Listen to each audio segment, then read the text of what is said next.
Hello, everybody, and welcome to Fantasy NBA Today, a Sports Ethos show brought to you by our great partners at FanDuel. I'm Aaron Bruski, joined as always by the great Dr. A.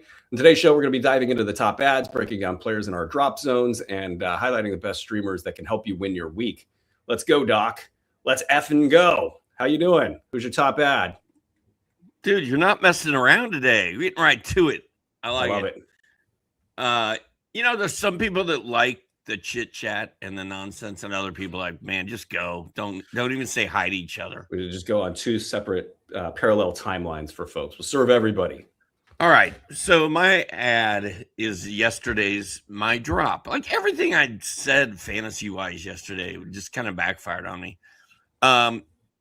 So after Tuesday's game, when Jose Alvarado hit 1 of 5 shots, played 18 minutes, had 4 points, 5 dimes, and nothing else, I was like, you know what? He's never going to have enough minutes and opportunity behind Jalen Brunson. So I just don't think it's going to happen in New York for him. Well, Wednesday night, the minutes were the same, 19 minutes, but the dude caught fire, shot 13 threes, hit 8 of them. 26 points, 3 boards, 4 assists, 5 steals for Alvarado. But the bottom line here is I don't feel terrible about my drop him call because he's not going to do this in 19 minutes very often. No, I mean, he's going to be inconsistent. I think that thing, though, about them playing against bad teams, I think that came into play last night. Not typically a bad team, Philadelphia, but, New York, I think, was salty after that overtime loss. And, man, anytime they can get away with having 2 guards on the floor, and they're actually sneaky in the sense that, Brunson can't defend overall. He's tough, he's strong, and you get some quickness with Alvarado on the floor. And, of course, he's sneaky out there. So, I think in certain matchups, they're going to be able to go to those 2 guys more than often. And here, just 19 minutes for Alvarado. So it's not even like that came into play. He was just red hot. All right. Well, we had big news with Jaren Jackson, and it looks like he had some sort of a tumor under his kneecap or something like that. And so glad they're getting to work on that. And this is just one more obstacle out of the way for Kyle Filipowski. So Kyle Filipowski, we talked about him all year. He's been up and down and all around. And Filipowski, we've seen top 75 production. We've seen top 50 production out from him in this kind of same exact situation last year. So I don't think it's worth kind of getting cute and saying, hey, you ain't been good this year. Let's not add you now. I think we add you now and figure out what happens next. Doc, who you got? Someone who did not play last night, Tristan Vukcevic, backup center for the Washington Wizards. You guys probably heard that Alex Sarr is going to miss a couple weeks. I'm hoping it's not the rest of the season or a couple of months, but a couple weeks with his injury. Vukes was sick and didn't play yesterday, but the door is wide open for Tristan Vukcevic to play a ton of minutes the rest of the way. He hits threes, he blocks shots, he rebounds, he can score. I think if you've got a roster spot and he's available, you just pick him up. And not to even mention the fact that Washington plays 3 games next weekend when everybody else plays 1 or 2. It's perfect storm. The perfect storm. And Vukcevic, guys, in 25 minutes per game, this guy could cross the top 100 threshold on a per game basis. I also like the fact that, he's kind of similarly sized to Anthony Davis. So, if you wanted to try to simulate a too big look for next season, I think Vukcevic is a fine facsimile of Anthony Davis. Hell, he might even be better than him at this point, is the thing I just said out loud.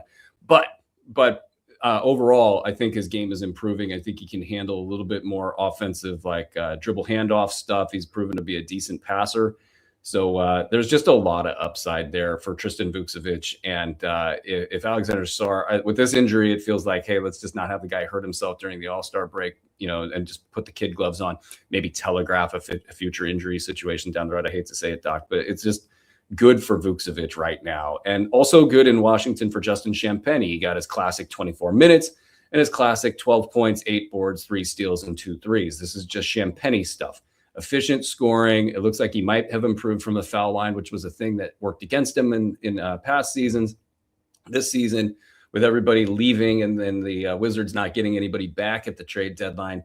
He was one of the low-key winners of the deadline, and a guy that I had ranked 75th, I want to say, in the maybe a little later than that, in the original B150 way back when. He didn't catch hold early in the year, so he was dropped. But this is a guy I've got a ton of faith in, and I think he's going to play at a top 75, possibly even a top 50 level. And I think he might actually avoid the tank stuff. So I look at him as a must-roster player. Doc, who else you got? Jaime Jaquez. I'm not going to say a lot here, but Andrew Wiggins got hurt. Pelle Larsson's hurt. Norm Powell's out.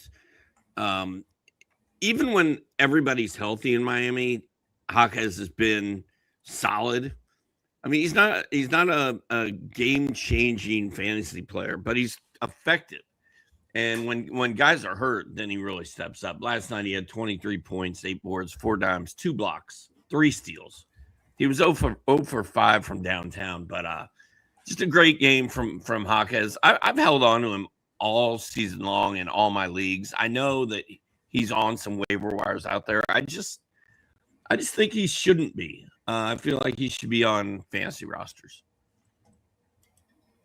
Yeah, I think he's one of the engines that makes things go. And, when guys are out, he's generally just rock solid and good. Let's get to somebody who's a little bit, I'm fearful about his fantasy performance. This is Jeremiah Fears. 31 minutes, 13, 10, and 8, 2 steals, 1 3. I guess I'm looking at it like this. If this guy's going to run around and get 10 rebounds in a game, this adds another element to what he's all about. All of his production this season has been good, but not great. He hasn't really been able to cross the top 150 threshold. Then the inconsistency, kicks in. They got a lot of players in New Orleans that are still playing, but if guys start getting hurt and they turn the page, Jeremiah Fears is going to be somebody that's going to be a must-roster player. He might even be that right now, just based on speculative upside. All right, guys, let's shift gears. Let's talk about players. I got one more guy. Oh, yeah. This is quick. My guy, Nolan Traore of Brooklyn. Oh, hell yeah. I'm only throwing it out there because, A, he had another good game last night. B, Igor Joman was back, and they started them next to each other in the backcourt. So if Traore is going to start the rest of the way for the Brooklyn Nets, which I don't know if he is or not, I think you want to have him at least on your radar, if not on your roster. Just look up Nolan Traore, look at his game log, look at the fact he started, even though Joman was healthy, and you make a decision from there. Yeah, it's really interesting. Rick Carlisle was talking about him before the game, and he's saying, look, this guy popped up on our film like 8 or 9 times as we were doing pregame review. And so something's happening here with Traore where something's clicking now. And you don't get this many assists and this much production just because you're on a bad team. We like to look at that and say, like last year, Isaiah Collier would get a lot of production. And guess what? This year, he's actually able to continue that production. So if Traore has gotten the lead in this, kind of tanky sort of, whatever position battle you want to call it in Brooklyn, this could be consistency from Brooklyn. And I think that we should consider him. I kind of think do you think he's a must roster player right now, Doc? Because I kind of think he is. Who? Traore. Yeah. Oh, yeah. I mean, I've got him in like 3 leagues, and he's one of those guys, you pick him up to stream him, and then if things go well, you just kind of hold on. And after I saw that he started last night, got all those minutes, I was like, yeah, I'm in for now. Yeah, I think maybe it won't work out, but like the idea that he could carry this tank through the end of the season for Brooklyn and have the consistency, I think that is too much to pass up. All right, let's get into that drop zone. Doc, who are you going to kick us off with? Well, I think Jeremy Grant needs to be discussed within the drop zone. I think that actually tonight, Jeremy Grant might be a good stream. We've got Denny Avdia, iffy, Nurk, iffy. I'm guessing they're not going to play. Shaden Sharp out. Scoot Henderson probably not playing. And with all those guys in Portland banged up, it's going to be a lot of like Drew Holiday and Tumani Kamara and maybe Jeremy Grant. So I don't trust 48-year-old Jeremy Grant down the stretch when Portland should really be tanking and playing young guys, or going for it and playing young guys, whatever the case may be. And Jeremy Grant really hasn't made much noise this season. So I'm kind of thinking he has a good game tonight. And then I think you butter up some of your buddies over the All-Star break and try to trade him. Buttering him up. Shout out Jeremy Grant. I think he's the only guy in the league that does a crossover dribble by putting it through his legs and not actually hitting the ground with it. Let's talk about Cam Johnson, folks. Cam Johnson, for whatever reason, yields the biggest fab bids I've ever seen.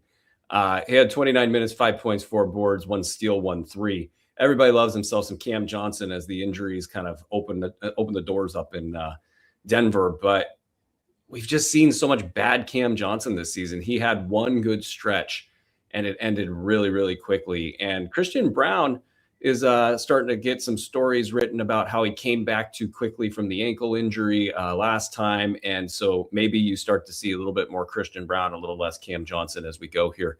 But overall, unless we get like multiple pop games from Cam Johnson, I cannot sit here in good faith and recommend him. Doc, who do you got next? It's a guy that has been showing up here a lot for me recently, and it's Bobby Portis of the Bucks. His last 2 games, man, 16 minutes, 17 minutes, 4 points, 2 rebounds, 10 points, 0 rebounds.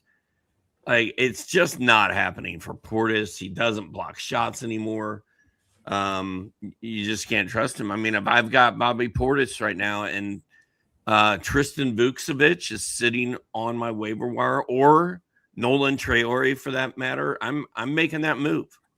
Oh, absolutely. And I mean, Cam Thomas is really going to threaten to wreck things, but if Giannis comes back too, that is bad news for Bobby. And bad news is hitting for Jalen Tyson. 21 minutes in last night's game, 7 points, 5 boards, 1 steal.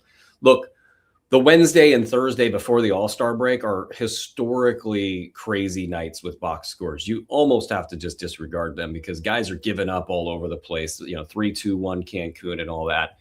And that's not happening in Cleveland. That's not anything to do with Jalen Tyson, but it is enough to just make you think like, okay, do I want to bail on Jalen Tyson based on one Wednesday game before the break? But now we got 2 games out of 3 that are pretty bad for Jalen Tyson. And I think what we do with this is just consider him a top 125 player going forward. And then we'll just see how it all pans out. But, if you're staring at a hot free agent and you've got Jalen Tyson and his upside is capped all of a sudden due to James Harden arriving in Cleveland, I think you got to make the move. And I think it's a similar situation for Neemias Queta, who had 8 points, 6 boards, and 1 block. It was a revenge game for Nikola Vucevic. And so he had I'm pronouncing Vucevic's as Vucevic's, Doc. I have problems. I need to see a doctor. Can you fix me, Doc? No, since Vucevic has come into the league, I can no longer say Vucevic. I can't say the original Vuce. I think you need to send me a Tropicali stat. That might fix me, Doc. But Queta is going to be a low-end guy going forward. It really sucks. Like, maybe there's a future where he's got that 24 minutes and he can be a top 125 guy, but it just isn't looking like it's going to pan out for him. We don't even have Jason Tatum back, and his numbers are already lacking. All right, so you can move on from Queta if you need to. I think it's Vucevic, right? I think it's Vucevic. I think it's Vucevic. I don't remember. We'll see if Andre's paying attention to the show. So see, there he is. He's always the eye in the sky don't lie. It's Vucevic. Of course it was Vucevic. Doc, who's your top streamer heading into tonight? You know what? I'm gonna roll with Cam Thomas. I don't think I would have thought of him. I know he's rostered in a lot of leagues. He's available in some.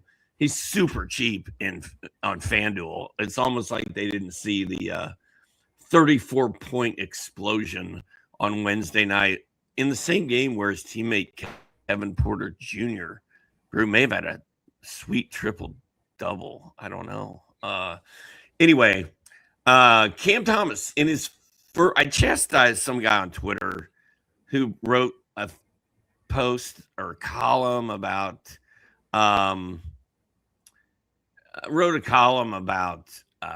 how this was Cam's debut. And I'm like, it's not his debut, dude. His debut was Monday when he played 13 minutes and scored 4 points on 1 of 5 shooting. But Cam Thomas on Wednesday, 12 of 20, 4 triples, 34 points, 4 boards, 2 assists. Fire him up if you can. I think he's going to have another good night. Ryan Rollins is doubtful for this one. It should be the KPJ Cam Thomas show. Yes, indeed. As much as I dislike Cam Thomas's fantasy game, it's a streaming situation if I've ever seen one. Also, Oklahoma City. I mean, I think we haven't heard anything about Jalen Williams' hamstring, which I thought was an interesting just subplot out of our blurb feed last night. Jalen had an amazing game efficiency off the charts, but then this little hamstring tag is like, very concerning, especially right before the break. So we might just get all second unit and down roster guys in this matchup. Jalen Williams, the other Jalen Williams, that is, has been poppy lately when getting the opportunities. And then you got your classic Aaron Wiggins and probably a cut beneath that, Isaiah Joe, and also Jared McCain. I feel like this is a great game for them to get McCain into the game plan and say, hey, look, it's going to be a bit before you get back here, and into a productive slot as guys return on the other side of the break. So why don't you get out there and make us look good? So Jared McCain in a deep league, I think, has some upside. And even in a DFS lineup, I think Jared McCain makes a lot of sense there. Doc, who else you got? I've got your boy, Kyle Filipowski. If Lauri Markkanen plays tonight, he's going to be on limited minutes. Jared Jackson Jr. is not playing. Keontae's probably not playing.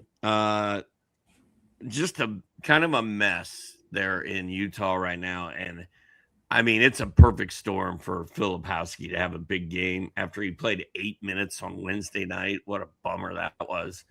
But the game before that, he played 23 minutes, had a double-double with 16 and 11 to 2 steals. And I just think things are setting up for Ace Bailey, Filipowski, and Isaiah Collier, and maybe Bryce Sensabaugh to all go off tonight in Utah. That was going to be my next streamer, is Bryce Sensabaugh. Filipowski, of course, is just set up so well. I think the low minutes are in preparation for tonight's game. They knew that the 3 games in 4 nights was going to rule Lauri out.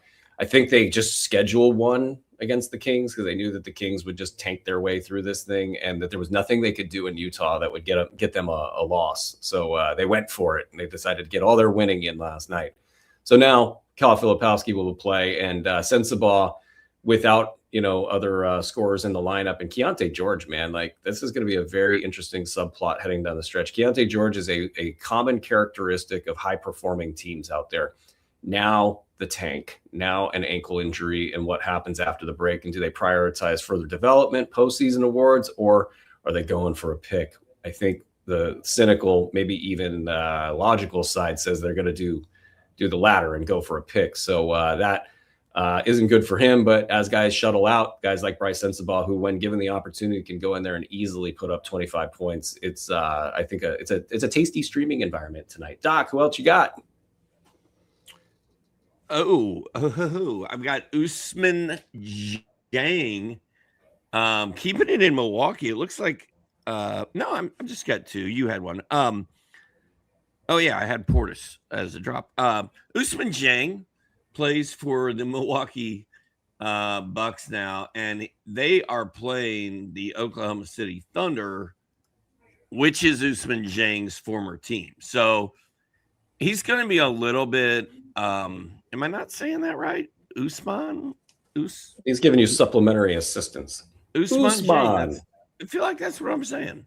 Usman. In any case, Jang should have a decent game tonight because Milwaukee's just kind of all over the place right now. I'm trying to pull up. I wasn't ready, Brew. Trying to pull up his last game here because I think Usman Jang. My computer's so We've slow, secretly taken control of Doc's computer, and we're just making it super slow just to piss him off. The hamster is dead. Like the wheel is no longer turning. It's over. So 17 points, 3 rebounds, 5 triples in 23 minutes on Wednesday night against Orlando. He's dirt cheap at FanDuel and DraftKings and everywhere else. I didn't mean. Is everybody on him? That's got to be like an everybody's on him situation. He's super deep. He's super cheap in FanDuel. And he's coming off a big game, and he's playing against his former team. I'm in. Every time I've seen him play, I've thought, man, I hope that guy gets to a bad team sometime soon, and just like they give him the ball and get out of the way. He's very versatile, and I've been toying with, like, should I be calling him a must roster guy like 3 weeks early, and just like getting ahead of things. And there's just too much going on in Milwaukee to get to that spot. But that is some ripe stuff right there.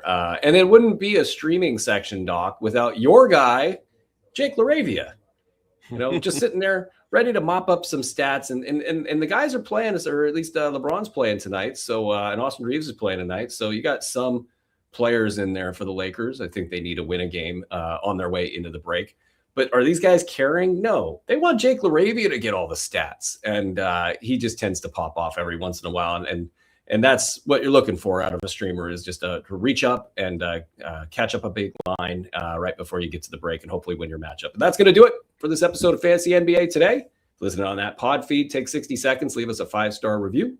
Really helps us out. And if you're watching on YouTube, hit the thumbs up button and subscribe to the Sports Ethos channel so you guys never miss an episode. From Doc, Andre, and everybody here at Sports Ethos, we'll be right back with our daily fantasy deep dive right after that. Available exclusively on the Fantasy NBA Today pod feed and the Sports Ethos YouTube channel, if this guy could read over here. This has been Fantasy NBA Today, presented by FanDuel.